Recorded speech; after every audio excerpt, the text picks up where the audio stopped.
They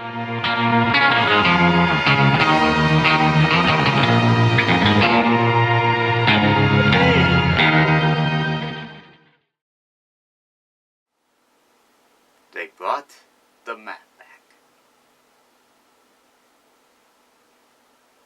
They're going rogue, aren't they? Well, they're going out with a bang for this half of the season until they go on the mid-season hiatus, so let's see how well they do with this week's episode.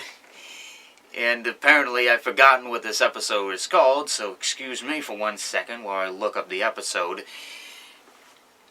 Oh yeah, Spice Up Your Life. Spice Up Your Life is the episode where Pinkie Pie and Rarity go up to Camelot and they have to help, what I could say is an Indian, but I don't want to be too racial on that. Their accents are definitely from that descent. I mean, the restaurant definitely has like that sort of foreign vibe. As apparently there's no one that goes to that said restaurant, and both the father and daughter are struggling,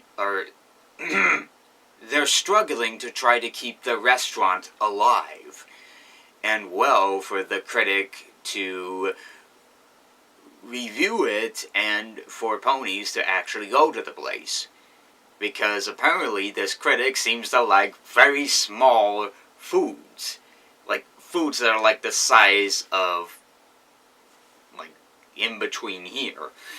So what happens is that Pinkie Pie and Rarity are trying to fix up the restaurants. Both have different perspectives on how to fix up the place, much like a different way in Lost Treasure of Griffinstone on how the Griffin Kingdom could be revitalized.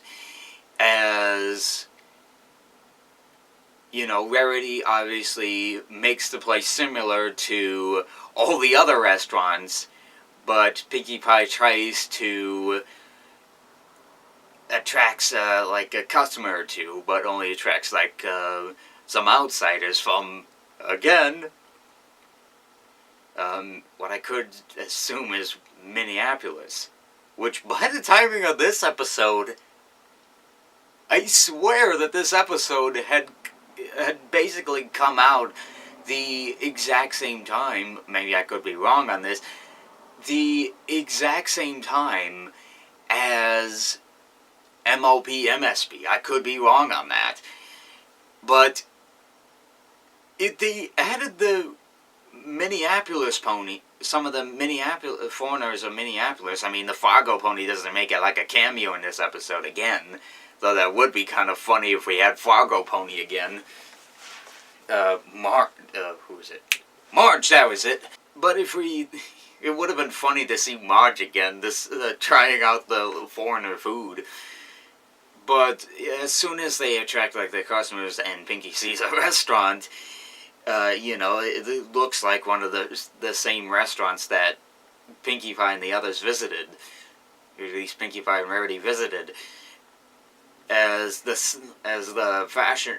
food critic obviously visits the place, and she obviously doesn't want to try out the food, and in the end, it looks like their business is basically at a standstill. However, they realize that they're doing it all wrong, much like anything else really, and they're just right as they're about to give up, they start to play their opposite roles. Rarity attracts the customers, and Pinkie Pie fixes the restaurant into its original form. Thus, Rarity gets a load of customers into the newly remastered restaurant, and the father and daughter, you know, start cooking the way that they used to do, forming their bonding relationship again. As the food critic, I keep confusing her with a fashion critic, I don't know, all of them look the same. Must be the what looks like the face surgery, or the stuck-up face, or something like that. You know, she obviously doesn't want to try out the food, and, you know, just talks down on the restaurant, talks smack about it, and she just walks out of the place like she ain't gonna, like, take this.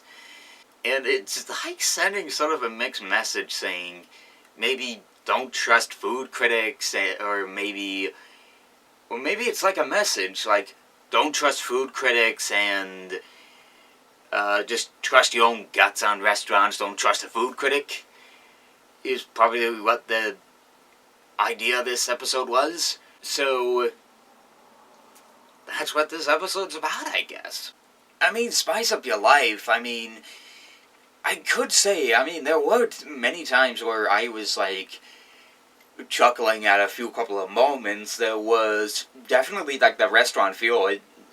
It felt like something out of, like, a foreign, like, Bollywood film. I still have yet to see a Bollywood film, but, or at least I should say, there was some times where I felt as if it was something out of that one scene out of Help, or out of that Beatles film, Help. But then there was also that one song that was in the movie that reminded me of the explosion, Here I Am, from Burnout Free Takedown. And, or at least it should say an Indian version of Burnout, or at least, yeah, it's an Indian version of the explosions, Here I Am. And it just felt really interesting, but the beats in it were actually kind of interesting. And there were just so many good positives.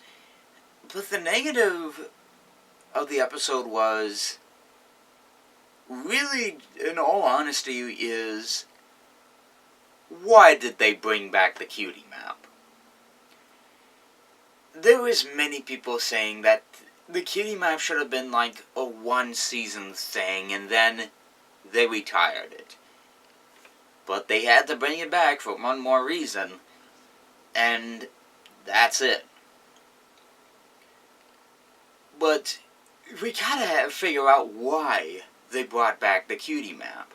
There's gotta be some person at, like, maybe RoniCon, or maybe MLP MSP, I don't know, like, some sort of MLP convention that's gotta ask this question. Why did they bring back the cutie map for the 6th season?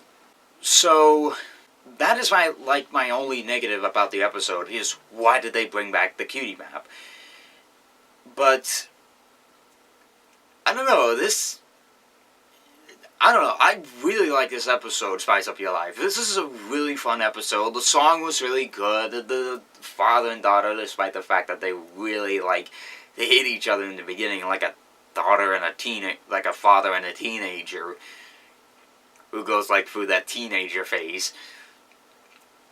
But they get together in the end, and they feel practically like great chefs to each other, and I definitely like the idea of this episode being the one they end on the mid-season hiatus. I mean, it's practically good, and I can't wait to see when the next episode begins, despite the fact that already some of the rest of the episode titles have already been leaked. Thank you, Equestria Daily, and Zap2It, and whoever has the episode titles. So, I'm going to have to figure out what to do during this mid-season hiatus. But I would say Season 6 Part 1 had a bunch of good episodes. That the only one bad one is... What is the bad one, really? Yeah, there was a bad one, but I forget which one it is. Correct me if you will, Cambot. Add it while I talk on the rest of this. So I'm going to have to figure out what I'm going to do during the rest of the hiatus. Maybe I'll play on the PS4, watch some shows, maybe get to editing the rest of the con vlogs, maybe, no wait. There is, by the end of this there is by Sunday, the end of this month, the fourth season of the Showtime original Ray Donovan. Maybe I could do a TV show vlog on that. Now hear me out. This will be the same thing as this. The Ray Donovan TV show vlogs will practically be the same thing as this. No clips, nothing like this at all. Just me talking in front of the camera doing nothing at all. If CBS has, or CBS or Showtime or whoever owns the rights to Ray Donovan has any problems whatsoever with this, then okay, I'll stop. Maybe I'll just talk about the whole season when the whole season ends. Then that's basically it. But until the 26th, when I think that's when Season 4 of Ray Donovan begins, that's when you'll see Ray Donovan vlogs for Season 4. Because I love Ray Donovan. It's one of my favorite Showtime originals. So, stay tuned until the 26th of June when you'll see Ray Donovan TV vlogs.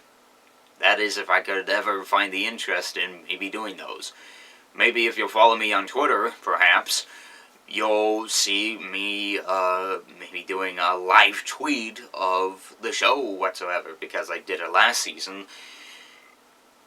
And from there, you'll see me doing Ray Donovan vlogs. So, yeah, movie reviews, Ray Donovan, maybe PS4 live streams. It all depends on what this channel has to offer during the mid-season hiatus until My Little Pony comes back. It's been a wonderful part 1 of Season 6, and I can't wait to see what Part 2 has to offer. So, can't wait to see you guys for the next episode, but if you're very patient enough, I'll see you guys for Ray Donovan Season 4. Later.